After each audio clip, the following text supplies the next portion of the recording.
Sa pagpapatuloy ng Police News Network, arestado ang isang 56 anyos na drug suspect sa ikinasang bypass operation ng Brooks Point PNP. Mahigit 178,000 pesos na halaga ng illegal na droga ang nakumpiska. Patrolwoman Desiree Padilla, ibalita mo.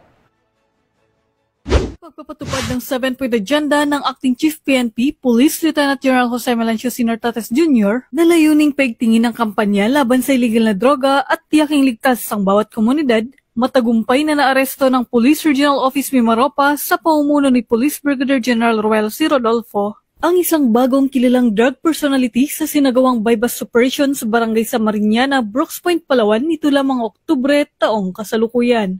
Ayon sa ulat, bandang alas 12:01 ng madaling araw, naaresto si alias Haji, 56 na taong gulang matapos umano nitong ibenta ang isang pirasong transparent plastic sachet na naglalaman ng hinihinalang shabu na tumitimbang ng 10.3 gramo sa halagang 15,000 pesos sa isang police pusher buyer.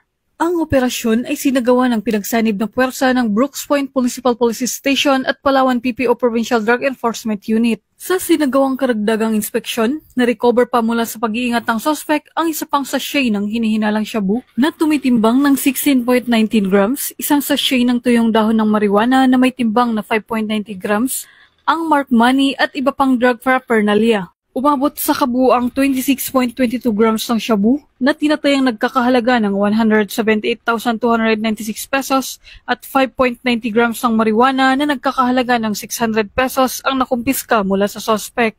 Kasalukuyan ang sa kustodiya ng pulisya si alias Haji habang inihahanda ang kasong isasampa laban sa kanya sa paglabag sa Republic Act 9165 o Comprehensive Dangerous Drugs Act of 2002. Pinuri ni Police Brigadier General Rodolfo ang dedikasyon ng mga operatiba sa patuloy na pagpapatupad ng kampanya kontra iligal na droga. Mula dito sa Home of the Police Eco Warriors, Calapan City, Oriental, Mindoro, ako ang inyong PNN correspondent, Patrolwoman Desiree Padilla, alagad ng batas, tagataguyod ng Balitang Pulis.